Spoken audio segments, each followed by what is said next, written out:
Today is July 10th, 2021. My name is Jon Swain, and I'll be conducting this oral history interview with Frank Moran, a retired Marine of Operations Iraqi Freedom and Enduring Freedom. Today, Frank will be sharing his experiences serving in these two conflicts with Bravo Company, 4th Light Armored Reconnaissance Battalion. This interview is pursuant to the practicum requirements for American Military University's Master's degree in Public History. It will also be submitted to the Veterans History Project of the Library of Congress with the goal of sharing and preserving the voices of America's war veterans. Frank, please state your name and birthday for the record. Frank Darby Moran III, August 3rd, 1982. Where were you born? Columbia, Maryland. And who are your parents? Same name as my father, Frank Darby Moran Jr., and Cecilia Ann Moran. Tell me a little about your life before the military. I graduated high school. I ended up going to college at Mount St. Mary's University of Maryland. I think I did a semester or something, and it just didn't work for me. I ended up dropping out. I ended up going to Carroll Community College in Carroll County, Maryland, I think for 2 years or something like that. It still didn't work out. I wanted to work, so I ended up becoming a correctional officer in Carroll County. I worked there from like 02, I think, to 05. I ended up becoming a police officer in Howard County, Maryland, from 05 to 2013. Did you have any family members who were veterans? My grandfather was a Korean War veteran. He was in the Army. He served over there, I think, twice or something like that. But other than that, no one I can else remember. When did you first show interest in the military? Probably when I was a kid, like 10. We visited the Naval Academy. My parents took me down there, and there was some enlisted Marines that I guess they were working security or something like that. And I just thought it was the coolest thing ever. I have a photo of it. I don't have it on me, but I just thought it was pretty cool. And I expressed interest, in becoming a Marine after that. Do you remember where you were on September 11th, 2001? Yeah, I was in, it was like during the day, I was in community college, like I talked about before. I was in like computer class or something like that. And everything just started hitting the news on Yahoo News and whatever else. And I'm sure once the first plane hit, everyone thought it was an accident. But once the second plane hit, it was like, this is no accident. So they kicked everyone out of school, and I tried to reach my parents, be like, what's going on? The phones didn't work. I guess they were backed up. So I just went home. Why did you choose to join the Marine Corps?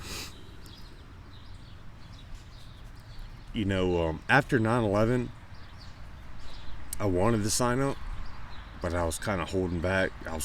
I'll be honest, I was scared. But it just kept weighing on me.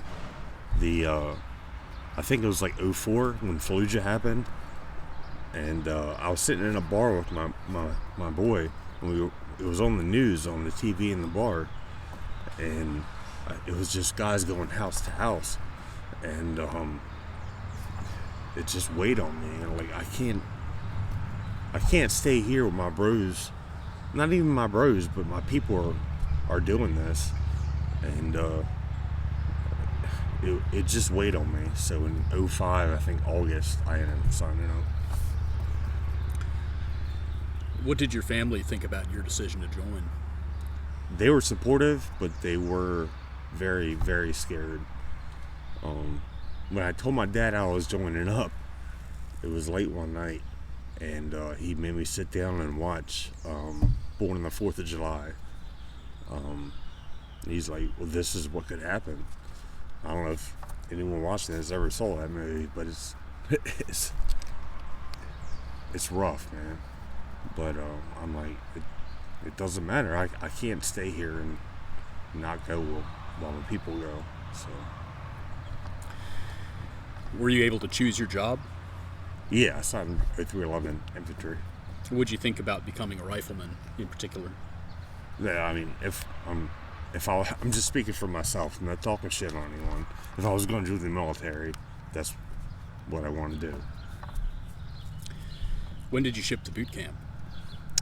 I think I went to MEPS in August 2005, and I shipped in October 2005. What brought you to Bravo Company 4th LAR? Well, I was a reservist, so when you sign up for reserves, like, you already know where you're going. So it was in Frederick, and that was close to me. What did you think of the unit when you checked in? Well, I graduated boot camp. I went to the School of Infantry, South Carolina and North Carolina, and I graduated, and then I got to the unit. I was late the first day, and when I showed up, they were already in formation, like for the morning formation, and there was a sergeant out there who started screaming at me, like, "Hey, I'm sorry for cursing." He was like, "Get the fucking formation, bitch." And I was like, damn, this shit, like, because in boot camp and the School of Infantry, they treat you like a fucking bitch. But I was like, man, maybe it's over now. Wrong. So it was what it was, man. Everyone was cool though. Eventually, it was all right. When was that? When did you say you checked in? I think it was. I'm not sure. It was early 2006 sometime. Tell me a little bit about your first couple of months with Bravo. Well, the thing is I knew when I was in the School of Infantry training that our unit was getting deployed. I don't know who it was, but somebody hit me up and was like, "Hey, we're going to Iraq." So it was either my first or my second drill with Bravo Company. We went to AT. We went annual training, 1 week a month, 2 weeks a year. This was the 2 weeks a year. And then they were like, "Hey, after this, you get a little bit of leave, and we're going to North Carolina, Camp Lejeune, and we're going to pump from there." So, tell me a little bit about your personal life here in the months before you deployed to Iraq. There wasn't. I mean, right before we deployed, I mean, there wasn't much. I was just, like I said, I was really fast. I got home from infantry school. I checked into the unit. I went to annual training, and they were like, "We're going," and that was it. I mean, there wasn't much thinking, but I mean, that's what I signed up for. So, who were some of your friends that you served with at this time? There was a lot of friends. I don't want to exclude anyone because I can't say everyone's name. But if you're watching this and you know me, you know you're my brother. The only one I bring up is Doc Schumacher. Love you, man. Corpsmen and medics don't get enough respect or whatever, I guess, because they're not Marines. It's bullshit, man. Doc Shu would walk through fucking hell to save you. Like, I've seen him do it. So shout out to Doc Shu, Doc B, Doc Peck, Doc King, all you. So, but everyone else, man, I love you. I just don't want to leave anyone out. So you first heard that you'd be going to Iraq really shortly after you checked in with the unit then? I learned an SOI. What did you think about the war in Iraq at this time? I really didn't. At the time, everyone after 9/11 and the years after that, like 5-6 years after that, everyone was just like, "Let's go." And I don't think we as a culture really thought it through. Like, why are we going to Iraq? Like, the bombers on the plane were like from Saudi Arabia. Like, what are we doing? But it was what it was, man. I didn't sign up because I have any animosity against Iraqis or Middle Easterners or anything like that, man. I just signed up because I didn't want someone else to have to go in my place. So, what was your mission going to be in Iraq? we were joining, it was actually pretty cool. We were going to Haditha, Iraq, to the Haditha Dam, which has a lot of significance if you ever look it up. But we were going to be like Dam Security Unit 3. That was the name of our unit. We were supposed to protect the dam, and we were going to work on river boats. They were like gunboats, like you see in the movies. It was like 2 machine guns up front, 1 in the back, a bunch of dudes up front.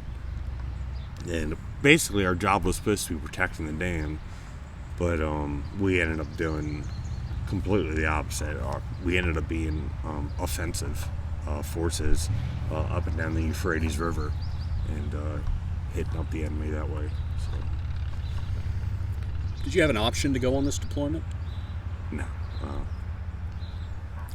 How old were you, and what was your rank and billet at the time? When I got the unit, I was a private first class. Started out at infantry school.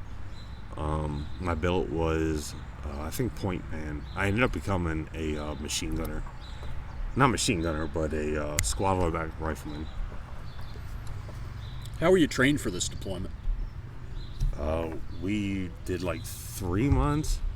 I'm just estimating, like 3 months in North Carolina, down in the swamps down there. There was a unit that actually did this stuff full time that trained us. It was pretty intense. We would be going up and down the river down there, through the swamps, night and day, and everything else. Yeah, it sucked, but it was good training. What did you think of the company leadership? I was young. I was a private first class, which is basically a nobody. Like, I was bottom of the totem pole. So I just do what I was told. I don't want to talk shit on them. I just didn't know at the time. Who did you leave behind when you left? When I left where? For Iraq. I was under Corporal Calvin Riggleman, Lance Corporal Ryan Arcuso, and Lance Corporal Chris Charette. I was probably one of the lowest ranked people in the company. How did you get to your area of operations once you left the United States? We flew, we stopped for gas in Germany. We took commercial. We ended up flying somewhere else. We ended up getting Iraq, or no, it was Kuwait. I think on commercial. I think it was commercial. We ended up going from Kuwait on a chopper. I think it was a C-130, and actually right to our base in Afghanistan. Or Iraq, I'm sorry. I keep saying Afghanistan. My bad. Blend together a little bit. Yeah. What did your average day look like during the... Well, let me back up. What were your first impressions of Iraq when you got there? Pretty much. My first impression, I think, when we actually got to our base, I was like, what the fuck did I get myself into? And I mean, it was just open desert. Hadith is a big city. It's one of the bigger cities in Iraq, and I freaked myself. I think everyone freaked themselves out. Like, what the fuck are we doing here? So it was kind of nerve-wracking. What did your average day look like during the deployment? Once we got, it took a couple weeks. We just settled in, but we were very active, extremely active. Once we got settled in, it was non-stop missions, night and day, up and down the river, on foot, sweeping towns. My very first, we had one patrol, but it was just like whatever. The first patrol I had, but really my first patrol, we got in a bang out Saving Private Ryan type fucking firefight. It was basically my first patrol, and that's when I was really like, what the fuck? I'm never gonna live through this. This is crazy. So we were banging out off the rip. So that was your first contact with the enemy. Was your first patrol? Yeah. Are there any other events in Iraq that stick out to you that happened, over the next couple of weeks? That was probably the biggest one, man. I mean, people that were there, we still celebrate it every year. Not celebrate, but we talk to each other. I mean, that was it was brutal, man. I killed my first people there, and my brother Chris, he got fucked up right next to me. But that was pretty shocking, man. I didn't think I was gonna live through that. I thought I was like, well, fuck it. If they want to bag it out, we'll bag it out with them. So Chris got hit on the first. Yeah. He got shot in the shoulder. He got his finger shot off. He got shot in I think he got shot in the face, but it might have been a ricochet off his body armor. I mean, like, next to me, man. That was my bro, and he lived, and he's living a happy life now. But I was like, man, this is fucked up, man. First patrol too. Yeah. Did you have any mentors? Anyone you looked up to in the unit? Yeah. Of course. Like I said, I was one of the youngest guys. My boy Calvin Regelman, he was our fire team leader. Kyle Conley, Doc Shue, all my brothers, man. Because I was the youngest, man. They were all there already. Not in Iraq, but they were already in the unit. I was like, man, I better listen to these guys, man, because this is wild out here. So, is there anything else you can remember, over the course of the deployment before you started to get the word that you might be rotating home? Anything else you can remember, or something that sticks out? Yeah, like after I talked about our first firefight, October 23rd, like I was just talking about, I kind of committed myself. Like, I don't care about the real world anymore. I don't care about any of that shit. I left all that shit, my family or whatever. I just blocked that shit out, and I was like, I'll fucking die here, but I'm committed to it. So when it got close to getting where we rotated back, it was like gut wrenching. Like, I'm actually gonna live through this. Like, how am I supposed to go home and be normal again? Like, I had already committed myself, to the mission, but it was a bizarre feeling.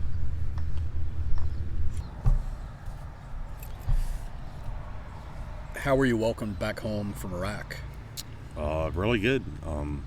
They drove us back. I think it was from Quantico or Dulles or somewhere. I think in Virginia. I'm not sure, but we took a bus back, and there was a big coming home party and everything like that. And it was family and friends, stuff like that. It was cool. Did you feel you'd made a difference in Iraq? At the time, even no. I really don't know what we were doing there. What do you remember most about your service in Iraq? Probably the firefight I talked to you about. It was pretty impactful in my life. Did you have any encounters with people who were protesting the war when you came home? No, it's just on TV and stuff. The guys that were in like Vietnam and came home and got spit on and all that shit. It wasn't like that. I feel bad for those guys. A lot of them were drafted. They weren't even chosen to be there. So what did you do after you came home between that and 2009, two or so years, year and a half? Well, after I left college, like I said, I became a correctional officer. Ended up leaving that, joining the Marines, going to Iraq. I always wanted to be a police officer. Both my parents were cops. I really wanted to make a difference in the world. So after I got home from Iraq, I ended up joining the Howard County, Maryland Police Department, and becoming an officer there. I worked there several years. I really enjoyed my job, most of it. But then when we got word we were pushing Afghanistan. Do you remember when that was, when you got the word you'd be going to Afghanistan? It was at some drill, I think 2008, something like that. We deployed 09 to 10, so it was probably in 2008. How did you feel before going on your second deployment? Once we got word, let me say this, after Iraq, even during, I started to have severe problems with post-traumatic stress. I couldn't sleep, I couldn't eat, I'd be throwing up, I'd be just paranoid all the time. Not in a crazy way, I never wanted to hurt myself, because that's always the thing the VA asks you about, or the military asks about, you want to kill yourself, you want to kill other people? I don't want to hurt nobody, but I started to have the symptoms that were obviously post-traumatic stress. So you kind of have to, if you want to function normally, you don't want to talk about that shit.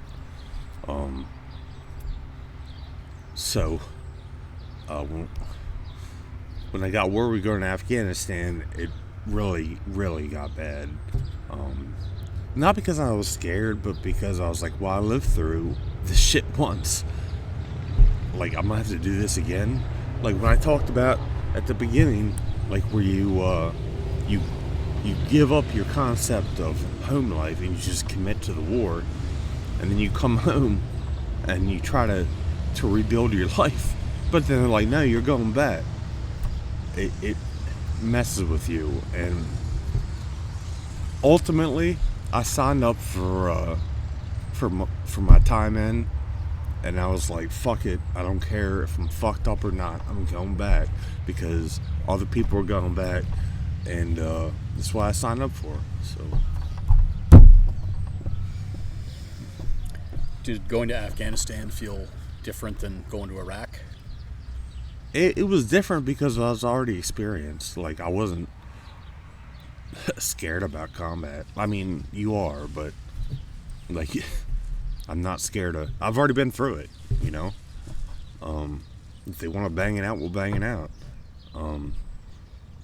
But no, it was like I was in a leadership role though when I got sent back over. So that was like, I had good people lead me when I went to Iraq, and I wanted to be a good leader for the guys that were with me going to Afghanistan, because they deserve that. How old were you at the time? 09? It was 09, 10. I'm 38 now, almost 39, so whatever that is. Late 20s? Yeah, something like that. You were a team leader? Yeah. What did they tell you about Bravo Company's mission, what it was going to be in Afghanistan? It was stupid, bro. It's funny because I know I'm preaching to the choir because you already know this. We didn't have a fucking mission over there. I didn't know what the fuck we were doing. Before we deployed at 29 Palms, which is a Marine Corps base, we had a general and a sergeant major come and talk to us, and they're like, man, if y'all know why we're in Afghanistan, let us know, because we don't fucking know. And it's like, what the fuck? But I don't know what the fuck we were doing there, man. What did you do to personally prepare yourself, physically and mentally for the deployment, for your second deployment? I was drinking really heavily, trying to suppress the stuff inside of me. I mean, before I went to boot camp, I was working out constantly, all this other shit. Before I went to Iraq, I was already in infantry school working out. I just wanted to numb everything before I went to Afghanistan. I didn't even want to think about it. Can you talk a little bit about the build-up training? Yeah, it's hard for me to talk to you because I know you already know. I'm talking to the camera. We had, it was our 2-week drill in Camp Pendleton, California, which is basically our 2 weeks a year for reserve units. We came home for a little bit, and then we went back out to Camp Pendleton and just started our workup for, I think, for 3 months or something like that, where we just trained desert training, medical training, qualified on the rifle range, all that shit. In your opinion, did the build-up training sufficiently prepare the company for the deployment? Yeah, I think so. It was good training. For Afghanistan, that what we're talking about right now, it was much more structural. When we went to Iraq, it wasn't that structural. It was kind of winging it. But they were both great training. I had nothing bad to say about it. When did you leave for Afghanistan? You tell me. Fall 2009. It was something like that. thereabouts? Fall Yeah. 2009. Yeah. How did you say goodbye? Who did you leave behind? I didn't have anyone like girlfriend-wise or anything. It's my parents, and that was it. How did you get to your area of operations in Helmand Province? I think we flew through Germany, commercial, and then we went to Kazakhstan. Kyrgyzstan, yeah. And then we flew to Afghanistan from there. What were your first impressions of Helmand Province? Shithole. Ain't nothing there. It's just flat desert. It was pretty cool though. They had like Roman what the hell they call it? Like fortifications, yeah, and everything. That was pretty cool. We stayed in a castle that was built by the Romans. It was pretty cool. So you were in 2nd Platoon at the time, a Bravo company. How did the 2nd Platoon fit into what the company was doing overseas in Afghanistan? We were pretty much the bastard children. I was in third platoon in Iraq. I was transferred to 2nd Platoon before we deployed to Afghanistan. And we, I'll be honest, I think we were just the bastards of the company, because they just gave us. As soon as we got there, they put us on a vehicle checkpoint for like 3 months or something like that. I mean, we were just, no one gave a fuck about us. Did the transition with 2nd LAR go according to plan? I don't want to disrespect 2nd LAR, so I'll just leave it at that. Do you remember the first mission you went on in Afghanistan? Well, we first got put there on a vehicle checkpoint, and we run foot patrols at night and during the day. Nothing eventful. That's about what an average day looked like. Foot patrols. Yeah. Foot patrols, checkpoints, that kind of stuff. Does anything that happened during the first couple of weeks stand out to you? No, not really. What was your relationship with the locals like? They didn't want us there, but they weren't. It was obvious that, like, can you people just go away? But they weren't like assholes. You know, they were just like, can you guys please finally go away? I'll just say it like this: Iraq, like when you think about a war, like you see it on in movies or on TV, Iraq was like that. Afghanistan was just random insurgents blowing us up and killing us. But other than that, there was nothing, you know. We lost 3 good people over there, but it wasn't like everyday combat. How was your relationship with the Afghan security forces you worked with? Completely useless. Did you have any translators you worked with? Yeah. Actually, damn, I can't remember his name. When we got put at the vehicle checkpoint, there's a translator. I can't remember his name, but 2nd LAR treated him like shit. But when we got there, he ended up being a pretty cool guy. You know, he was from up north of Afghanistan, not from the south where we were stationed at. But he was a cool dude. So yeah. Do you know if he ever did he make it back to the United States? Do you know? After we pushed out of Canesian Castle, after like being in there for 3 months, we left and went west. I think he got sent somewhere else. I don't know what happened to him. What did you do with any free time you had? It's just fucked off. We'd goof around with each other and whatever. Nothing people here would really care about. What was the biggest threat you faced overseas in Afghanistan? IEDs. Like I said, they would, in open desert, they wouldn't fight us because we were in vehicles that could see super far, had high capacity weapons. They weren't going to fight us straight up. We'd just fuck them up. They'd be stupid to do that. So they just put roadside bombs around and blow us up. Like I said, it felt more like murder than war. Did you have any contact with the enemy or suspected enemy? Just prisoners. We got rocketed. When we were pushing towards the west, we were in Canesian Castle, and our command decided that we needed to go west and sweep and clear, basically. And I can't remember the name of the town, but we ended up going west, trying to increase our influence in the country, or in our area of operation, and we ended up getting rocketed to shit, like direct fire.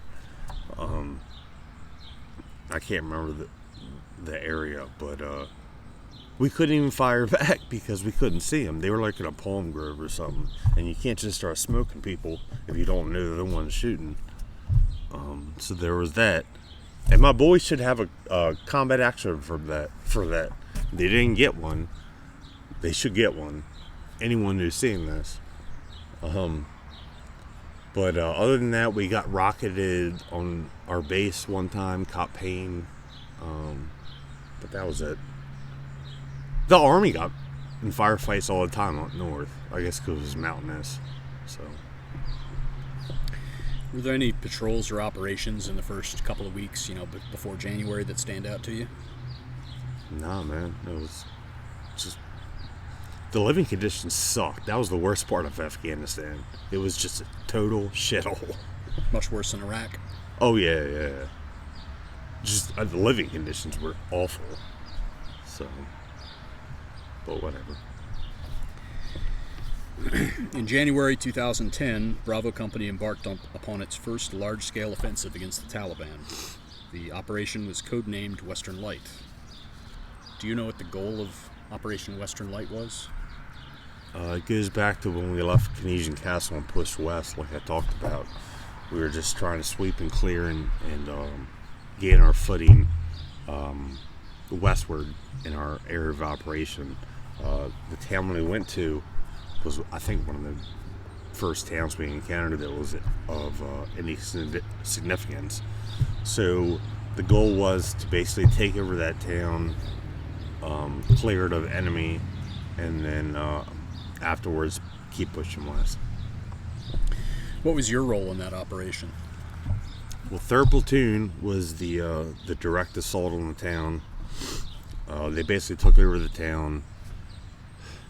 I'm not really sure what 1st Platoon did. No disrespect, I just don't know. And 2nd Platoon was basically a cordon around the town so no enemy could escape or go in. Did the operation go smoothly? No. Well, 3rd Platoon took over the town without really any resistance. They established a fire base inside the town, or a combat outpost or whatever. And I guess before this happened, we all, 2nd Platoon for sure, the platoon I was in, interdicted drug smugglers, I think coming from Pakistan and Afghanistan. We ended up locking up several of them. So then this whole operation happened where 3rd took over the town, and I'm pretty sure everyone that I know agrees. The Taliban or the drug smugglers or whoever sent in a suicide bomber and blew up 3rd Platoon's base, killed 2 Marines and 1 corpsman. Do you have any recollections of that event? Yeah. We were outside the town, and we heard the explosion. We were like, fuck. And then chatter started coming over the radio saying what happened. They were calling in helos for medevacs, and we ended up hearing the names. So yeah. How did you cope with the loss of your friends during the deployment? During the deployment, you just keep doing your job, man. Fucking, you're not showing weakness. So. When did Operation Western Light end? I don't know. Do you remember what the company did after the operation? No, I don't remember. What are some of your recollections? This is about halfway through the deployment. Of the next couple of months in Afghanistan with Bravo Company. Oh.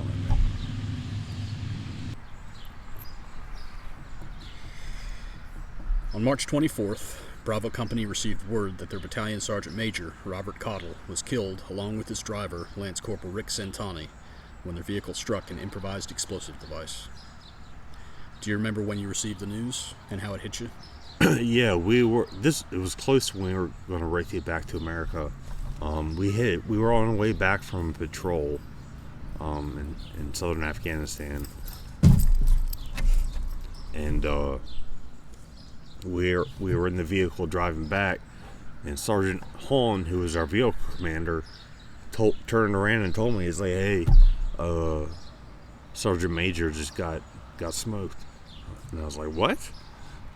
He's like, "Yeah, Sergeant Major Cottle just got whacked." I'm like, "What happened?" He's like, him and his vehicle hit an IED. His driver's dead. He's dead. Crew's all fucked up. And it's just bizarre to hear, because the Sergeant Major, for those of you who don't know, is the highest ranking enlisted Marine you can be. And they just seem impenetrable, like nothing will ever happen to them. And this was just before he came home. But it was like, it was mind-blowing. None of us could really believe it. I went down inside the vehicle and told the rest of my crew, and everyone was like, "What the fuck?" But yeah, it was strange. When did you first get the news that you'd be rotating home? It was shortly thereafter that. I think we kind of knew the date. I don't remember it offhand. But everyone, especially the younger guys, kept track of the date, which was pretty annoying. Like, they were counting down. Like, if you've been in the military, you don't want to count down to the date. Just when it happens, it happens. But yeah, we knew when it was. I can't remember. Did you feel that you had accomplished anything that during your time in Afghanistan? No, not at all. Did you feel it made any kind of difference? No. Watch the news now. None of it made any difference. It was all bullshit. When and how did you leave Afghanistan? We had a helo come and pick us up, I believe. Was it an Osprey or a helo? Something like that. But they picked us up, took us back to Kyrgyzstan and Kuwait. We ended up coming back home. How were you welcomed back home? Same way. We basically were the first time. They had a big coming home party, and it was the VFW, and family and friends were there. It was cool. What are some of the things you remember most about your service in Afghanistan? I remember my brothers there.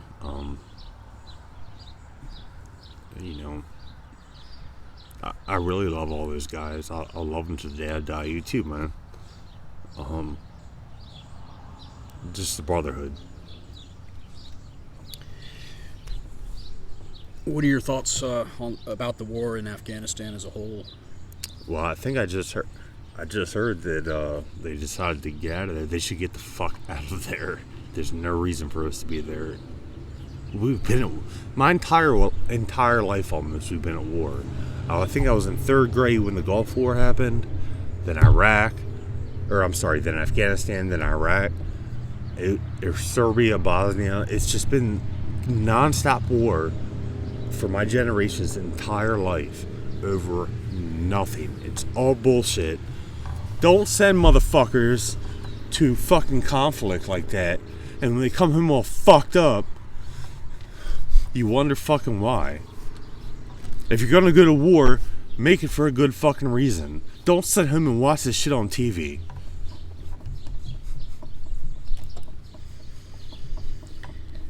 I don't want to talk anymore, man.